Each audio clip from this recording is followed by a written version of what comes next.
जय श्री राम। मैं एस्ट्रो अंबुजा अपने चैनल पे आप सभी का बहुत बहुत स्वागत करती हूँ। जो सब्सक्राइबर उम्र में मुझसे बड़े हैं उनको प्रणाम और जो छोटे हैं उनको ढेरों आशीर्वाद। आज गणेश चतुर्थी की आप सबको बहुत बहुत मंगल शुभकामनाएं। और जैसा कि हम सभी जानते हैं यह वर्ष मंगल का है और जो नेक्स्ट मंथ आ रहा है वो 9 यानी सितंबर, वो भी मंगल का महीना है। तो मंगल का क्या प्रभाव रहेगा और बाकी ग्रह का कॉम्बिनेशंस क्या कह रहे हैं आपके बारे में, इस पे मैं थोड़ा सा आपको अवेयर कराऊंगी, जानकारी दूंगी। और कमेंट में आप सब मुझे ज़रूर बताइएगा कि जानकारी आपको कैसी लगी।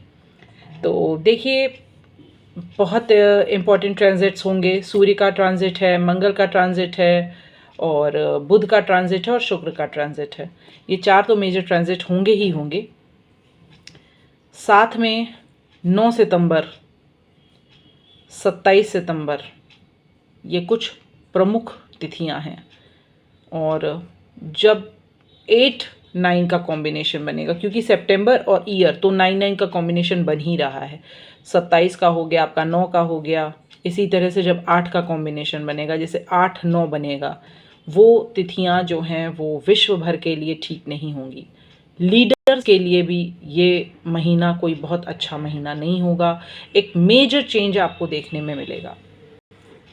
अब सारे एस्ट्रोलॉजर्स, न्यूमरोलॉजर्स के ऊपर ये दोष लगाया जाता है कि हम सबको डराते हैं। जी नहीं, हम किसी को डरा नहीं रहे, हम अवेयर करा रहे हैं। और अगर हम नहीं सच बताते तो लोग कहते हैं कि एस्ट्रोलॉजर्स, न्यूमरोलॉजर्स सो रहे थे क्या, उन्होंने क्यों नहीं बताया। तो मैं सिर्फ अपनी ड्यूटी कर रही हूँ ताकि आप जानकारी रखें, आप अवेयर रहें। अपने अर्थ से संबंधित चीज़ों पे बहुत ही पकड़ बना के रखिएगा। किसी को उतना ही दीजिएगा जितना आप दे करके भूल सकिए। मतलब किसी की उतनी ही मदद करिएगा, उतनी ही सहायता करिएगा जिसे आप आसानी से भूल सकें। क्योंकि अगर आपने किसी की मदद की, किसी को लोन दिया, तो वो वापस आने वाला नहीं है। तो ये महीना पैसे देने में सावधानी बरतें। दूसरा, अगर आपको ब्लड से रिलेटेड कोई भी इशू है, जैसे हीमोग्लोबिन डाउन है या बीपी की प्रॉब्लम है, तो आपको सचेत होना चाहिए। हार्ट ट्रबल है तो भी आपको बहुत अवेयर होना चाहिए। रीज़न ये है क्योंकि सिंह में बहुत सारे गोचर हो रहे हैं और सिंह में खुद केतु बैठा है और सिंह जो राशि है वो सूर्य की है। तो इसलिए जो भी ब्लड से रिलेटेड चीज़ें हैं उसमें आप सावधान रहिए। जिनका भी मंगल राहु के साथ है, चंद्रमा के साथ है, शनि के साथ है या मंगल चंद्रमा शनि के नक्षत्र में है, उन लोगों को विशेष सावधानी बरतनी चाहिए।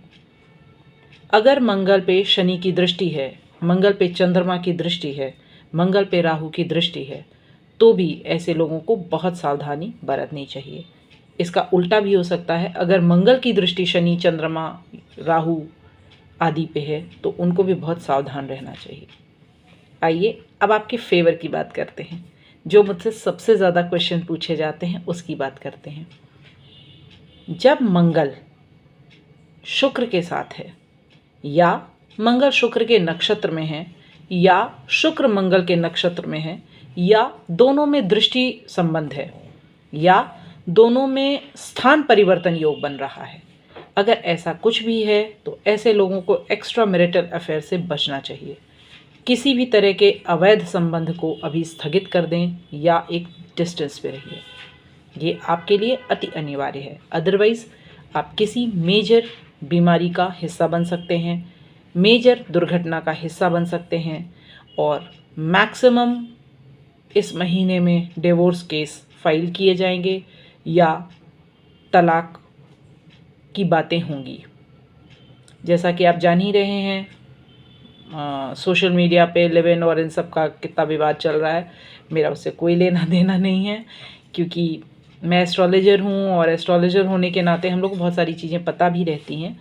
तो समाज जिस भी दिशा में जा रहा है, ईश्वर जिस दिशा में ले जा रहा है उसी दिशा में जा रहा है। कलयुग है तो हम उसमें कुछ बहुत कह नहीं सकते हैं, पर मंगल वालों को विशेष सावधानी बरतनी चाहिए। अब हम आते हैं, बात करते हैं ट्रांजिट की। मंगल 3 सितंबर को चित्रा नक्षत्र में रहेगा, 13 को ये तुला में जाएगा और 23 को यह स्वाति नक्षत्र में जाएगा। जब मंगल स्वाति नक्षत्र में जाएगा तो ये एक विशेष समय रहेगा जो आपकी सावधानी के लिए अति अनिवार्य है। मंगल और स्वाति नक्षत्र का स्वामी राहु होता है। अगर आप मेरे नक्षत्र वाली सीरीज़ को देखेंगे तो आपको ज़रूर जानकारी हो जाएगी। तो क्योंकि मंगल राहु के नक्षत्र में प्रवेश कर रहा है, अचानक से कोई बड़ी दुर्घटना हो सकती है। आपके घर में भी जिससे संबंध बहुत नरम है उससे अचानक से संबंध गर्म हो सकते हैं। पति पत्नी में विवाद हो सकता है, आपसी संबंधों में खिंचाव हो सकता है।